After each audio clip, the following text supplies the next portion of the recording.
So before we start the video, I would like to say that I am getting over a cold, so my voice might sound slightly unusual. It was much worse a couple days ago, which is why I couldn't film it yesterday or the day before, but it is slightly better now. But anyway, let's talk about Velvet Buzzsaw, which has been getting mixed to negative reviews by most people, and it was one of my most anticipated films of the year. It's directed by Dan Gilroy, who made Nightcrawler, a film I absolutely love. I also like Roman J. Israel Esquire. I think it's a pretty well made film with a great performance by Denzel.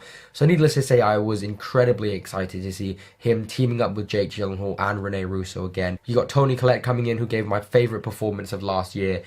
I was very, very excited to see this film, and I'm not disappointed. For me personally, I think that on the surface level, and this is something I'm going to keep coming back to, like on the surface level, I do think that Velvet Buzzsaw might not work super well, but I do think that if you dig a little bit deeper, this film does have quite a bit of meaning, and especially for an artist, I feel like you're really going to relate to this film, but I'll get into that in just a bit. But on the surface level, I think Velvet Buzzsaw does have some pretty fundamental problems. The first one being that there are way too many characters. Toni Collette, John Malkovich, Daveed Diggs, these guys did not have to be in the film.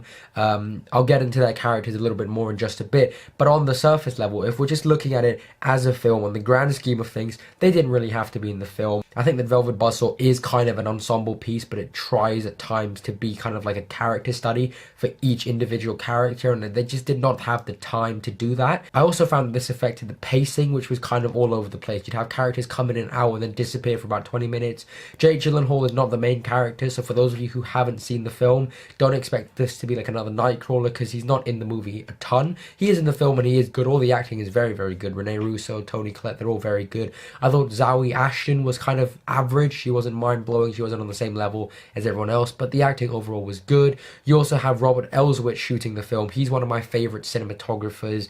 Slightly disappointing, because I loved his work on Nightcrawler. I thought his work on Roman J. Israel Esquire was great as well, and of course his work with Paul Thomas Anderson and Mission Impossible 4 and 5. He's a great cinematographer, but with this film it felt kind of plain and uninspired. There are some really great shots, but overall it was kind of disappointing. The horror aspect of the film, some of it worked, some of it not so much, but again, I'll get into more detail on that in just a bit. So really, on the grand scheme of things, I do find that Velvet Buzzsaw is a bit of a disappointment. I do completely understand why a lot of Gilroy's fans, a lot of Nightcrawler fans have been disappointed, and I do feel slightly disappointed as well. But for me, the reason I really like Velvet Buzzsaw, the reason I'm going to give it a positive review, is because I really like what this film stands for from an artistic point of view, from what Gilroy is trying to say, because a lot of people in their reviews on Letterboxd and their reviews on YouTube have been saying that this is, like the main theme of the film is kind of like a mockery of the pretentiousness of the art world, and I completely get that. And again, on the surface level, that is it. It is a mockery of the art world, and kind of satirizing its pretentiousness. But I feel like there is so much more to this film than that, and I think that, like I said, if you look a little bit deeper, there is a lot to be found here, because ultimately I find that Velvet Buzzsaw is a film about an artist's connection with his or her work, how an artist pours his or her heart and soul, or in this film's case, literally pouring his heart and soul into their work.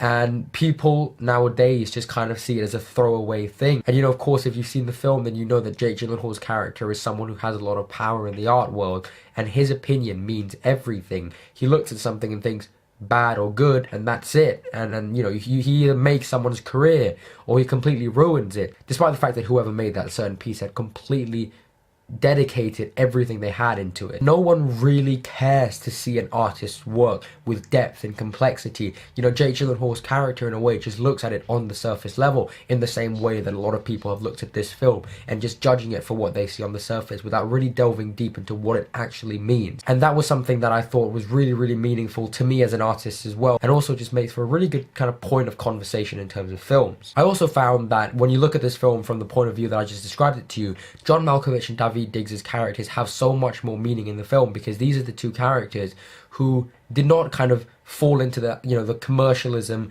aspect of art. They were the ones who were kind of just making art for themselves. And a line that really stuck out to me was when Zawe Ashton said, you know, it's not art if no one sees it, or something like that. But Daveed Diggs and John Malkovich, they don't really care about that. Sometimes art is just about doing it for yourself. Sometimes it's just about doing it to satisfy your own needs.